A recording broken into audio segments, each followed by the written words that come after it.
दोस्तों आज का वीडियो बहुत ही खास होने वाला है, क्योंकि आज हम बात करेंगे आँखों में कॉमन समस्या के बारे में। जो हमारी आँखों में नॉर्मल समस्या होती रहती है, तो उसमें कौन सी ड्रॉप डालें या कौन सी ड्रॉप ना डालें, इसमें लोग असमंजस में रहते हैं। कभी कभी क्या करते हैं कि मेडिकल स्टोर पे जाकर के दवा ले लेते हैं और वह उस बीमारी के लिए सूटेबल नहीं होती है, तो गलत दवा पड़ जाती है, तो आँखें ख़राब होने का डर रहता है। तो आज हम डिस्कस करेंगे कि आँखों में जैसे कॉमन समस्याएँ होती हैं, जैसे कि आँख में खुश्की लगना, आँख में लाली होना, आँख में दर्द होना, आँख से कीचड़ निकलना, आँख में भारीपन लगना, या आँख में कुछ फंसा फंसा महसूस होना, ऐसा लगता है कि आँख में कुछ चिपका हुआ है, या आँख के अंदर कुछ पड़ा हुआ महसूस होना, जैसे कंकड़ पड़ा हुआ है, धूल मिट्टी के कण पड़े हुए हैं, उसकी वजह से आँखों में गड़न होना। ऐसे सब समस्याओं के लिए हम कौन सी दवा डालें, इस वीडियो में डिस्कस करेंगे। कि ये ध्यान देना सबसे ज़्यादा ज़रूरी है कि यह वीडियो इन्फॉर्मेशन के पर्पज़ से बनाया जा रहा है, ना कि ट्रीटमेंट के पर्पज़ से। तो आपको कोई भी समस्या हो रही तो सबसे पहले अपने नज़दीकी डॉक्टर से संपर्क करेंगे, उसके बाद ही किसी दवा का उपयोग करेंगे। चलिए वीडियो को शुरू करते हैं। और दोस्तों, मेरा नाम है रविंद्र चौधरी, स्वागत है आपका हमारे यूट्यूब चैनल यूट्यूबर नेट में। तो अगर आप मोबाइल, कंप्यूटर, लैपटॉप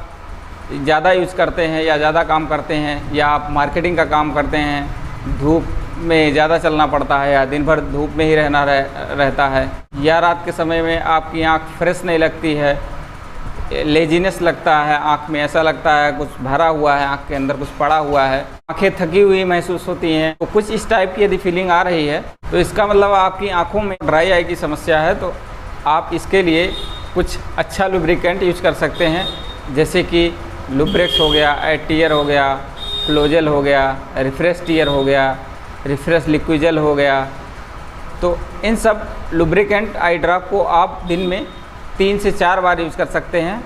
जिससे आप काफ़ी अच्छा फील करेंगे, आप काफ़ी अच्छा महसूस करेंगे, आपकी आंखें फ्रेश लगेंगी, ताज़ा लगेंगी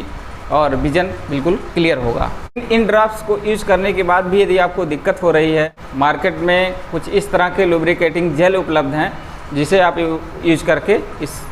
इस समस्या से छुटकारा पा सकते हैं, जैसे कि जेंटिल जेल हो गया, हाइप्रो जेल हो गया, या इकोमॉइस्ट जेल हो गया। तो इन सब टाइप के जेल्स आप रात में सोते समय एक बार यूज़ कर लेंगे तो आपको लगेगा कि काफ़ी अच्छा फील हो रहा है, आँख फ्रेश और ताज़ा महसूस होगी।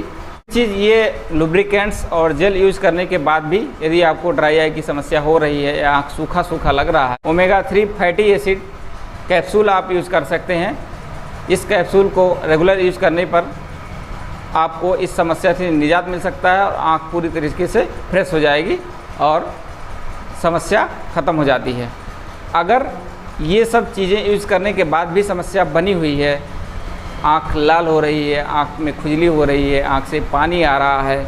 या नहाते समय आँख लाल हो जाती है, इसके लिए आप इनमें से कुछ आई ड्रॉप्स यूज़ कर सकते हैं, जैसे कि आई कूल हो गया, मीजोल हो गया, नैफा हो गया। कुछ इस तरह की एंटी एलर्जिक आपको आई ड्रॉप यूज़ करने पर इस सब समस्याओं से आराम मिल जाता है और काफ़ी अच्छा फील होता है। लेकिन इन दवाओं को, इन आई ड्रॉप्स को 3 से 4 दिन यूज़ करने के बाद भी प्रॉब्लम यदि हो रही है या समस्या बनी हुई है, मतलब कि आपकी आँख में एलर्जी ज़्यादा है या एलर्जी की समस्या है, कि आपको anti allergic eye drops use करने हैं, जैसे कि ओलोपेटाडीन होगा, बिपोटास्टिन हो गया, या फिर माइल्ड स्टेरॉइड के साथ कॉम्बिनेशन यूज़ कर सकते हैं।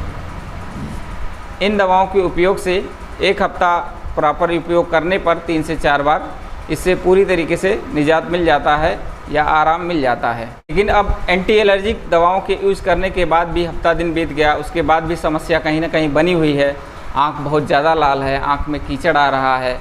आँख चिपकी चिपकी लग रही है, आँख में दर्द भी है, तो इसका मतलब आपको कोई इन्फेक्शन हो सकता है, चाहे बैक्टीरियल हो, चाहे वायरल हो, चाहे फंगल हो।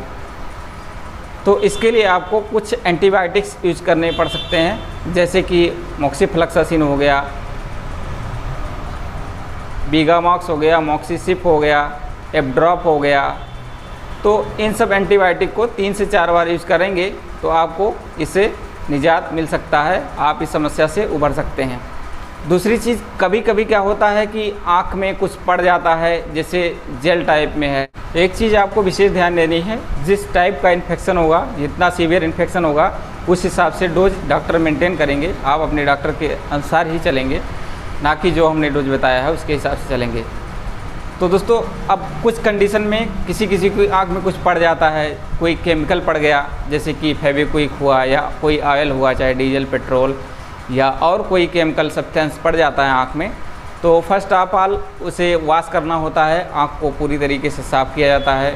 ताकि उसका असर ख़त्म हो, और उसके बाद जो दवाएं आपको रेकमेंड करनी होंगी, आप अपने डॉक्टर को दिखा करके उस डॉक्टर से सलाह ले करके आप दवा ले सकते हैं।